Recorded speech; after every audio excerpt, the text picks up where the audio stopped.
and we'll go from now. All right, here we go. Privacy and your thesis.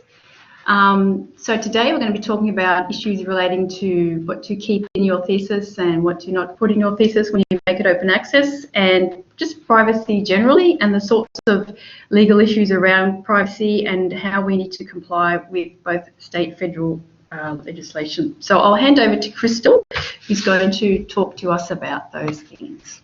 Good afternoon. My name is Crystal. I'm the compliance advisor working in the privacy office. If there's any questions in the future, you can send us an email to privacy@rmit.edu.au. So today I'm here to talk about privacy. So let's have a look at the overview of compliance framework and see where privacy sits. So our privacy framework consists of compliance obligation register, privacy management, compliance education, compliance breach process, policy governance framework, compliance breach reporting register, and compliance review. And you can see that privacy management is part of our framework. So privacy overview. To us, privacy is equal to protecting, not preventing your personal information. Quite often, I ask people about a question when you are asked to do a survey or questionnaire, and if you don't know what it is for, who is collecting the information, whether they will keep the data secure, or who can access the data, would you normally do the survey for the person? Highly likely the answer will be no, unless you really, really trust the person who is conducting the survey. So the main thing is, if you provide clear information about why you're collecting the information and how it is going to be used, how it will be stored, it will highly likely reduce the concerns from the participants and increase the participation rates. It will also build trust through better quality data controls, and it will also demonstrate responsible and ethical research of what you do. So let's have a look at the privacy framework itself at RMIT. At RMIT, we have different policy and privacy statements to govern and support our privacy framework. We have our privacy and information management policy to state the reason why and what we collect and how we use the personal information in order to do our work. And we also have our student and staff privacy statements, and that is state what information is collected from staff, from student, research participant, and others for our key purposes. We also have our privacy statement and also the privacy and information management policy to state our obligation when we use, disclose, and store personal, sensitive, and health information. And all staff have a duty of care to handle personal information in the course of their work responsibly, and that stays under our privacy statement, privacy and information policies, which you can find from our internet. So let's have a look at what privacy laws relevant to RMIT. You can see on the screen that from privacy perspective, we have Privacy and Data Protection Act 2014, Privacy Act 1988, and Notifiable Data Breach Scheme. That actually applied early last year. From health information, we've got Health Records Act 2001, National Statement on Ethical Conduct in Human Research 2007, and Australian Code for Responsible Conduct of Research. So the laws and rules within them balance something opposing needs, which is protecting your personal information as a fundamental right and the free flow of personal information as common goal. So these laws actually balancing the rights of privacy and the need of governments and organizations like us to carry out some functions and works.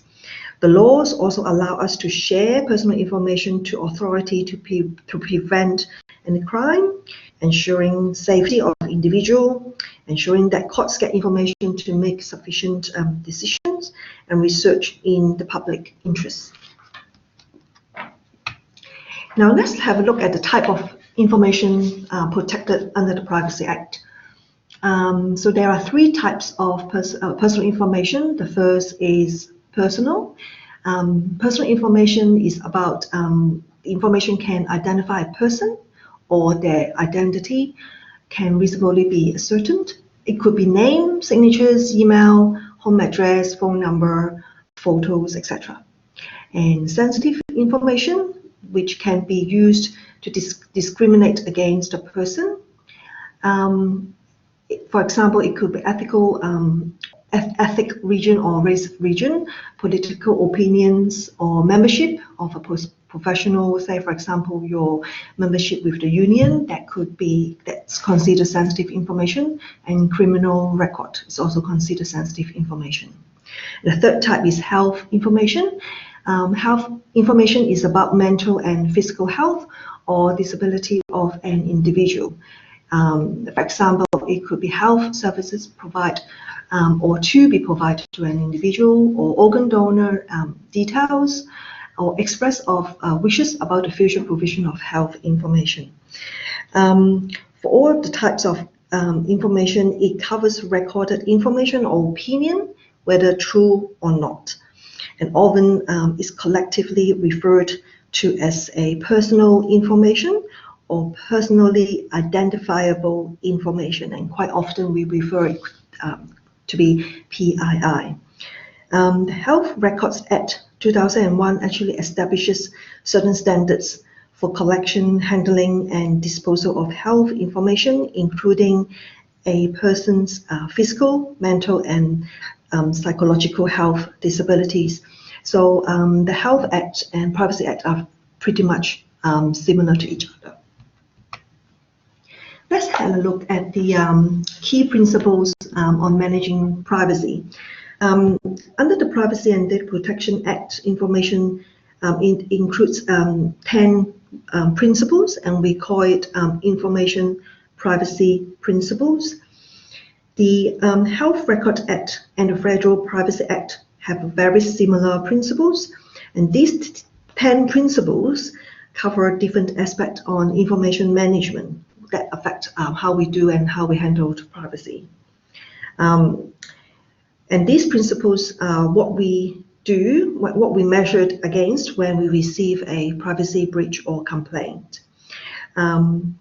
We will be looking at the most relevant principles later on in the slide, and they are collection, use and disclosure, and security, data securities. Let me talk about data qualities. That is the third principle on the slide. Data quality is about making sure that the information collected is up to date. If it's old, we need to be able to update it. We need to be able to contact the person to get the updated information. For example, we need to check whether inaccurate spelling of names and address, which might lead to privacy breaches if the document are posted or emailed to a wrong person. So we need to make sure that the information we got is correct and appropriate and up to date. Openness, which is the fifth principle on the slide. Basically, openness is about be open about what we do, communicate to the person the purpose and why we are doing it, why we are collecting the information, why we need those information to do your research, and also about knowing who is the person that you can contact if there is any privacy concerns. For RMIT is Privacy Office, which you can find on our RMIT website, or you can contact us under privacy@rmit.edu.au by email or phone call. Assess and correction, that is the sixth principle.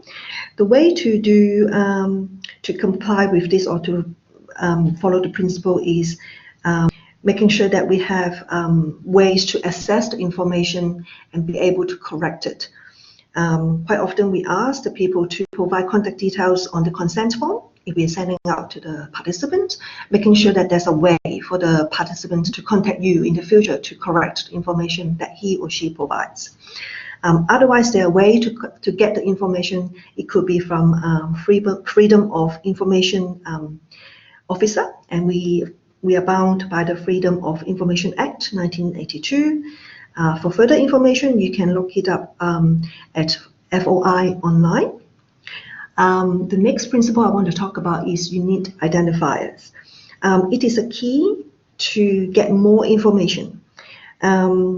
That actually limits the way we assign or adopt or share information with other organizations, and we have to make sure that the unique identifier is secure and protected and not be abused of using it. One of the examples could be tax file number.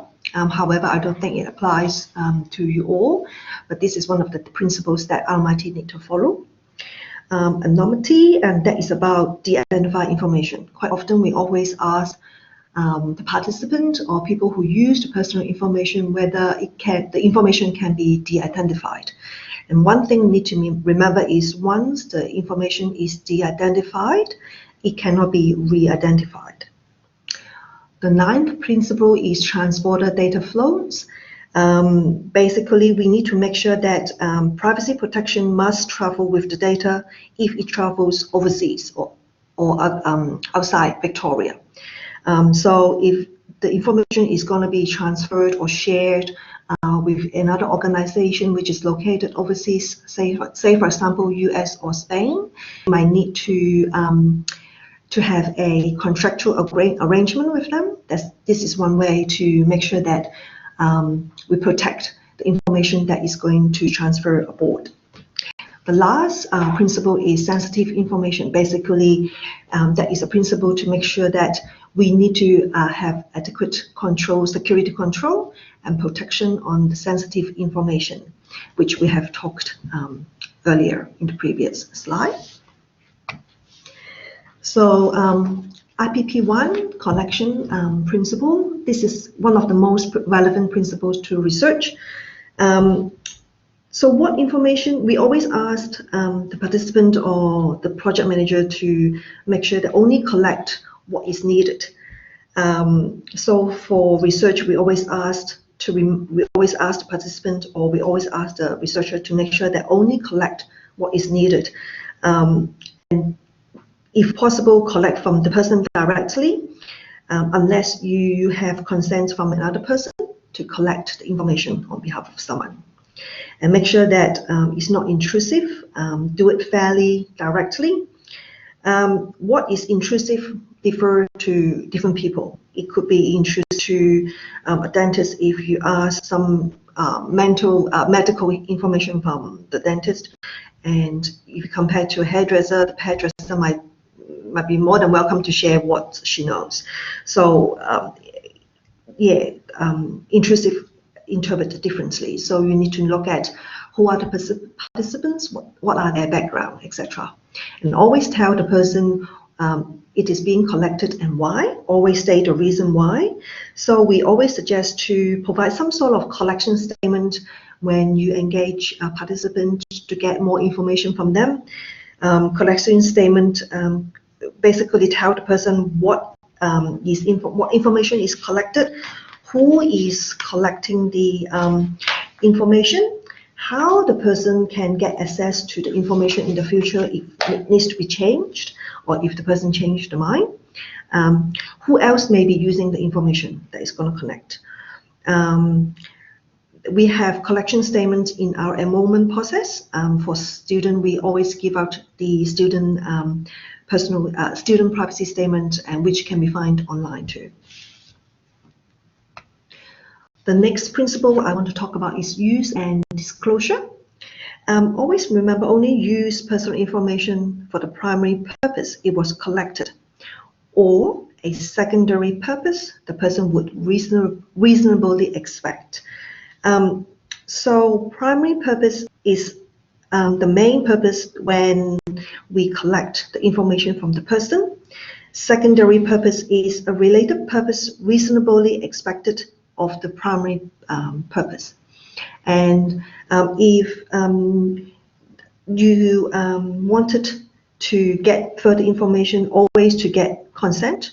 But the law also does allow us to share some of the information we collect without consent in such a way that we can protect the safety of the public or individual. So in practice, consider the propagation of collected information, consider the way you collect and use the contact details of a person that information is collected. And also consider about we contact the participant or subjects if the use is changing. Make sure that there's a way or there's a process in place to ensure that integrity and confidentiality of data during processing and storage is in place. Those are the key things that you need to consider when you do research. The fourth principle I want to talk about is data security. Basically, data security is about protecting information from unauthorized access, use, or disclosure. Take reasonable steps to protect personal information from misuse, use, unauthorized access, modification, and disclosure. Certain things we could put in place, such as physical security. You can consider about locking filing cabinets, restricting access to certain areas. For example, you can do a research, keep the information in a secure offices, questioning unrecognized visitors or unexpected visitors coming into the office or area that you are doing a research. Making sure that computer terminal that you use cannot be seen from other people if possible. Disposing paper records effectively. Operational security could be about level of access. If you're doing research with a group of people sharing different information in OneDrive, making sure that only those college classmates can access the information within the drive. Change the password frequently. Avoid collecting information in public waiting rooms when possible. Have a process in place to check the person that is contacting you is the right person that you talk to. These are the things that you can look at. And again, there are legitimate information flows that we can share information, such as for emergency, duty of care, investigation of discipline matters or criminal activities or project partnerships. Again, remember, the information you collect doesn't mean that you can share with everyone unless it is required for their duties and work. I will look at privacy and confidentiality and what's the differences. To put in a simple way, privacy, which is personal information, is one type of confidential information, but a very important part of it, because the impact of the disclosure and use of that information can have a big impact on an individual. That's why there are privacy laws to protect the privacy information. We can access personal information to do our work, but that doesn't mean that we can share with others or anyone, especially sensitive health information. So privacy is equal recorded information of an individual. Confidentiality includes other types of information such as business-related information. It could be verbal or written document or information like contract, etc. So in RMIT, we are bound by the privacy law and also other policy, for example, code of conduct to protect the privacy and confidential information that we collect. Again, another way is consent. We always encourage to get adequate consent. Always think about the person who provides consent, whether he or she has capacity to do so. Consent must be informed, freely given, specific, current, voluntary, and documented. Under the National Statement on Ethical Conduct in Human Research is consistent with the privacy law where regarding requirements for consent. Also need to consider if the person has capacity to give consent. For example, is the person under 18 years old? If he or she is under 18 years old, we need a guardian or legal representative to provide consent. Again, the consent form must include reference to planned publication of the research thesis in the online RMIT research repository and any other publication of information or images such as exhibitions. In a simple language, this means no surprises for research participants. Always be open about what we do. And our Victorian Privacy Commissioner guidelines also listed the essential elements of consent. For example, consent must be informed, freely given, specific, current, as what we stated in the slide. Again, the first thing we would examine if a complaint or breach happened, we will always ask, do we have consent to process and document such information decision? So again, this is one of the important parts that we always emphasize on. We will look at the consequences of privacy breach. Is obviously it will affect the individual, their reputation and well-being. It could lead to identity threat or fraud, personal safety. For employee and agent, their reputation could be ruined. Misconduct investigation, employment and or publication outcomes could be affected. As for organization, regulator might involve in our investigation. It could lead to court proceedings, media attentions and reputations affected. Staff, their time and legal fees also may be affected, and compensations payments too. Now I'll pass to Keely to look at how does this relate to my thesis. All right, thank you very much, Crystal. So there are issues that you need to consider when you've actually completed your thesis in relation to privacy. So when submitting your thesis, when you're finished, when you've written it all up and you've actually completed everything, and also you may have completed examination, there's a big question. So what happens to my thesis after I actually submit it? Well, it doesn't disappear, which is great. Your final archival copy is made available open access in the RMIT research repository. So that means your thesis actually goes out in the world. That's what open access means. What does open access mean? It means that your thesis can go out and anyone with an internet connection can actually see your thesis, see what's in it, have a read, enjoy it. And it means that any material that you've got in your thesis is available to anyone without restriction. And open access as a broader term means that usually publications, research publications are available anywhere without having to pay for them or put in a password. So they're freely available to everyone, to the public. After you've submitted your thesis, if it's to be made available open access, you actually need to think about what you're going to be putting in it. Open access means that anyone can see everything that you've put out to the world, and you've got to think about it sometimes, because if it's on the internet, it isn't always private. So privacy is something you need to consider. And whose privacy do you need to consider? Well, when you're actually writing up your final archival and you're thinking about lodging that one, you need to think about the people who you've written about in your thesis. So you need to identify those people. They could be the people that you've actually studied in great depth. So for example, if you've done case studies on say 5 people, you might need to think about giving them another name that isn't their own, anonymous, or perhaps just giving them a letter or a number and finding a way so that they can't actually be identified. You actually need to consider your own privacy as well.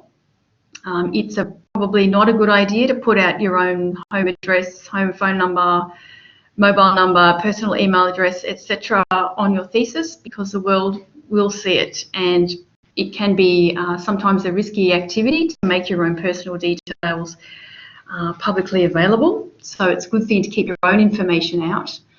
Can also be a great idea to keep the private information of other contributors out of your thesis as well.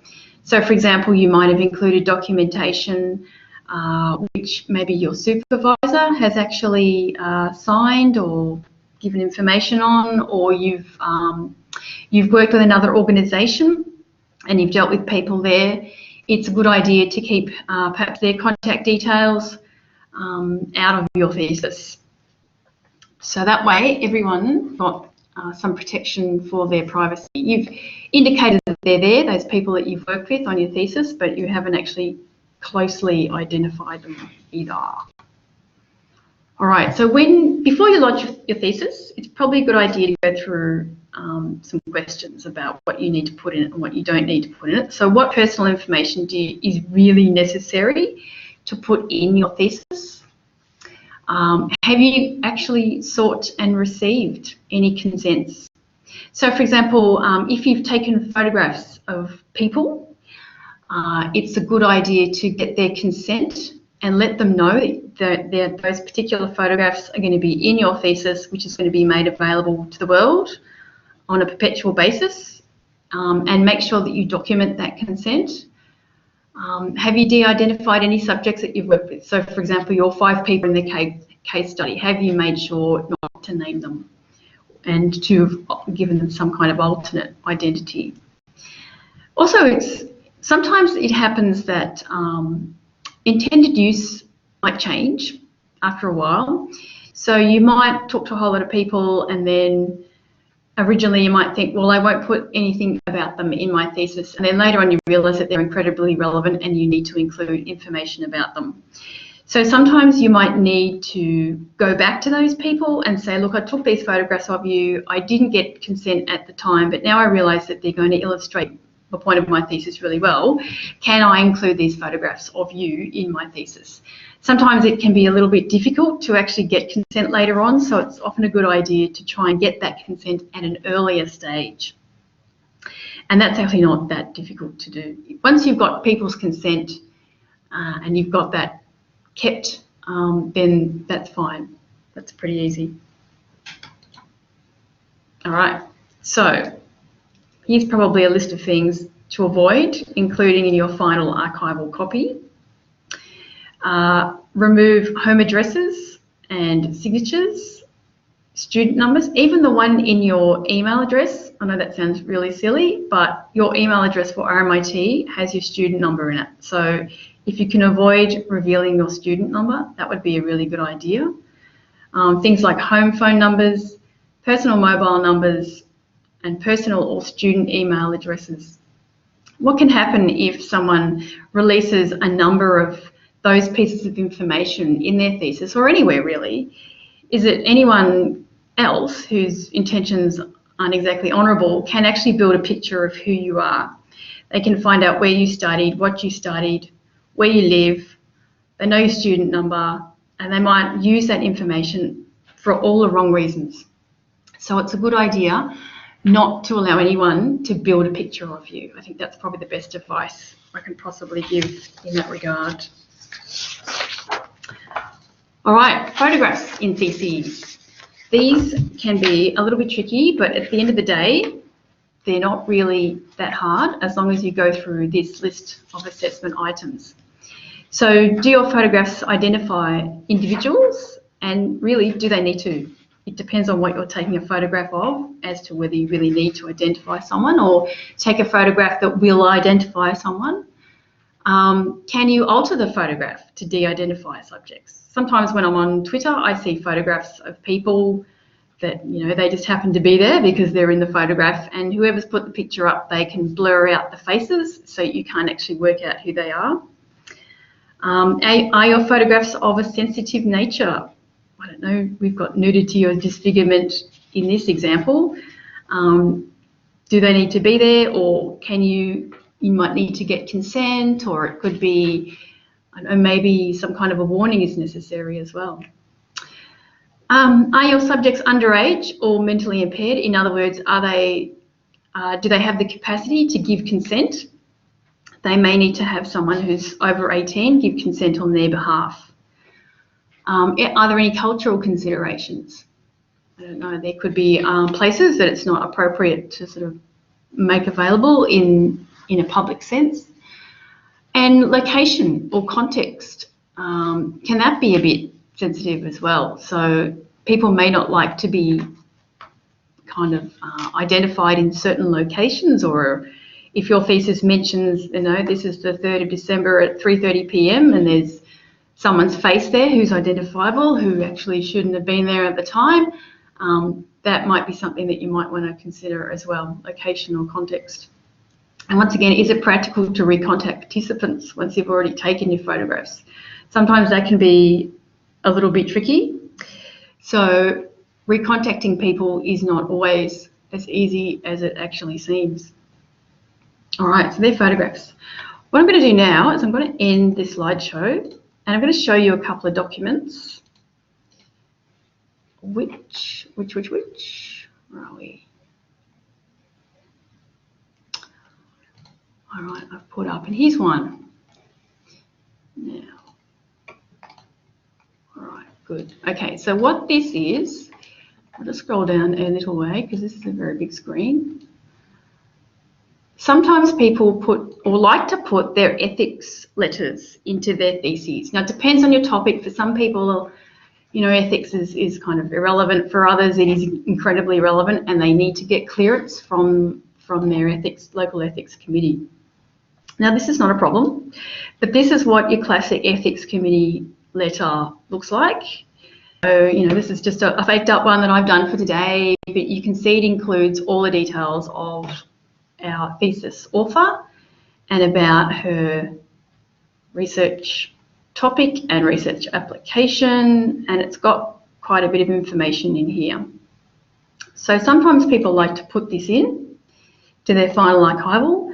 I'm pretty sure they have to go into the examination copy, which is fine.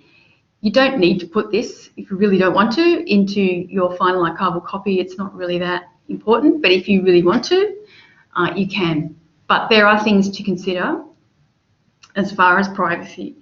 And over the years, because I'm one of the people who puts the theses into the research repository, I often see, or I have seen, a lot of information on ethics committee letters here that probably really shouldn't be here. So on this letter, for example, things like the name of the thesis author is fine, but their personal home address is probably not good to have in this letter. Their personal mobile phone number shouldn't really be there either. I know for RMIT, there is usually a student number on it. It's probably good to leave that one out when you make your thesis available open access. There's often, this is a very fake signature, but there's often a signature on these letters. They should probably come out too, because they can be used to build a picture of that particular person. There's also a lot of public information on this as well, which is fine. So I'll just go to the top. So things like the address, there might be a person, in fact, from the university who could be the chair of the ethics committee. Their information is usually publicly available, so they can usually stay there. That's not usually a problem. But as long as your details and anyone's personal phone numbers or signatures are removed from these sorts of letters, if you want to include one, that is absolutely the way to go. That is really the best thing. I've got another example here too of one. Now this is another fake letter that I've made up, and it's an example of a letter.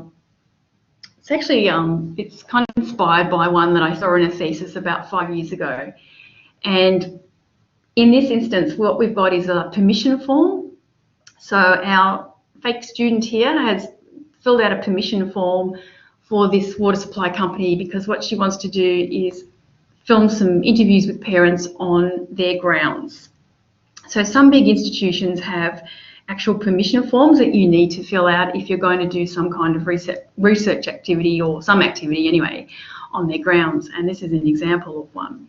So I mean, it's a pretty, I've seen a few of these. They're often quite specific, so they'll say dates and times and where and what you're going to be doing, and the fact that as a researcher you've got to comply with instructions that you get from the company or institution or whoever it is. And you've got to give your consent as the author that you will comply with their requirements that's fine, and someone from on behalf of the company or institution will give you actual permission.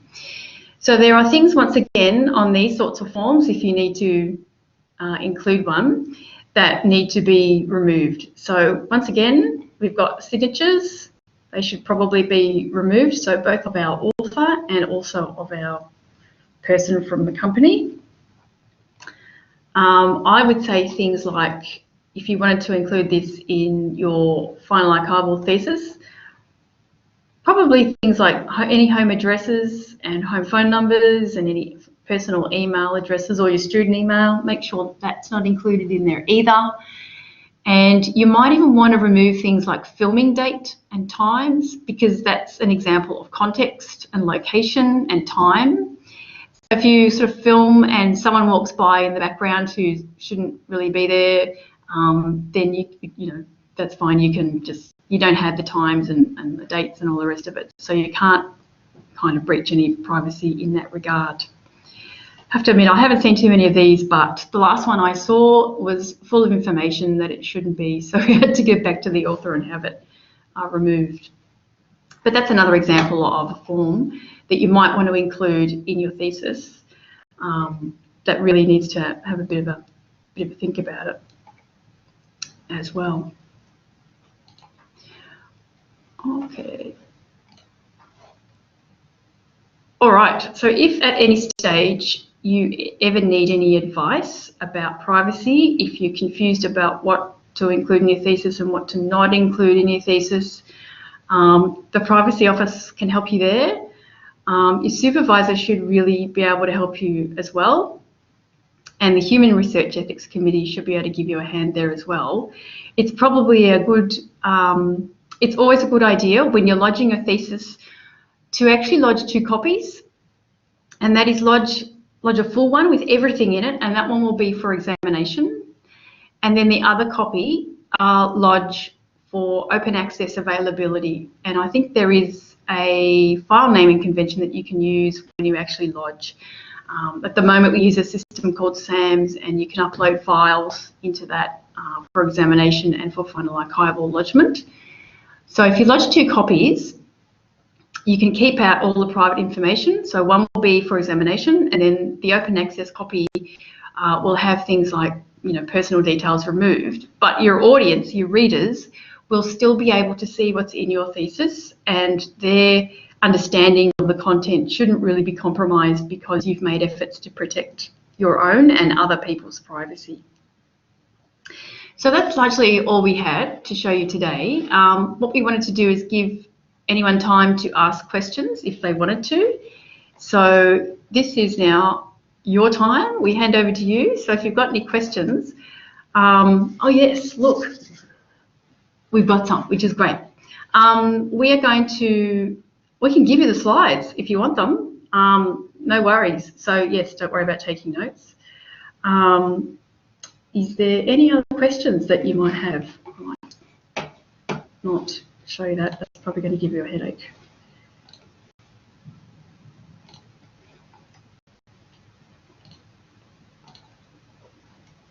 I'll just go back there.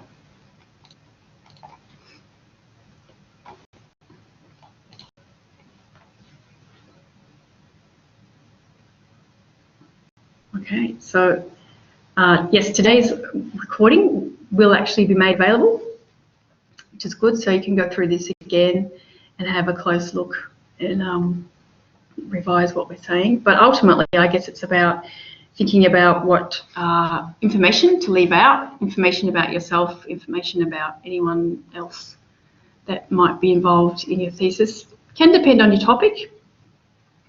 But generally speaking, if you've sort of surveyed people or dealt with people, then you will need to think about what information to include and what not to include. So that can be a bit of an interesting one. I've seen a few theses over the years where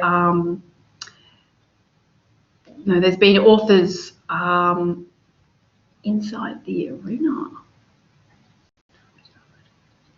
There is, and we can find them for you. I think there are guidelines on the conduct of responsible research, which we can probably get to you. So we'll have a look for those and get them to you, because, yeah, getting this right is actually quite important. Data is an interesting one. You've asked a really good question there. It kind of depends on what's in your data. So if you've got, say, a spreadsheet of survey responses, then you can certainly anonymise that. You might want to say respondent 1, respondent 2, respondent 3, or something like that, because while you might want to make your data available, sometimes it's not always great to make it available as it was when you collected it. It might have too much information in it that might identify people.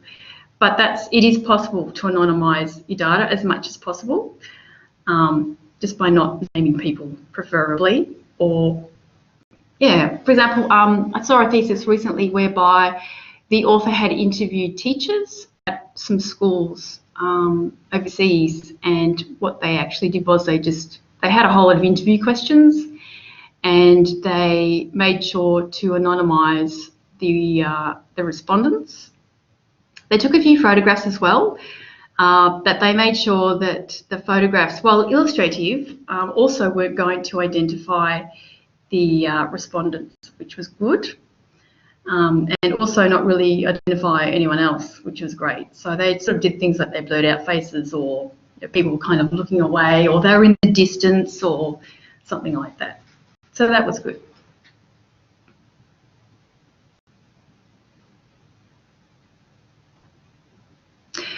Absolutely. Yes, it's perfectly okay to capture identifying information. But yes, de-identifying the whole lot in the fully published version is the goal to aim for. That way people have your information, but nobody's privacy has been breached, which is really good.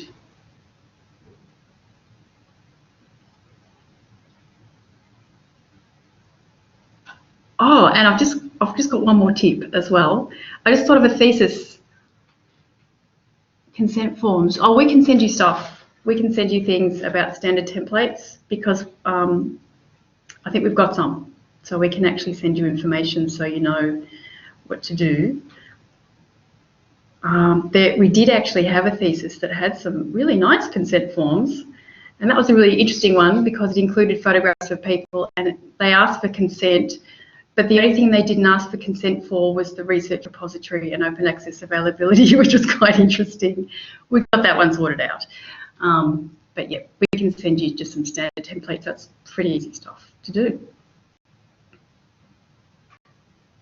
All right, so are there any more questions?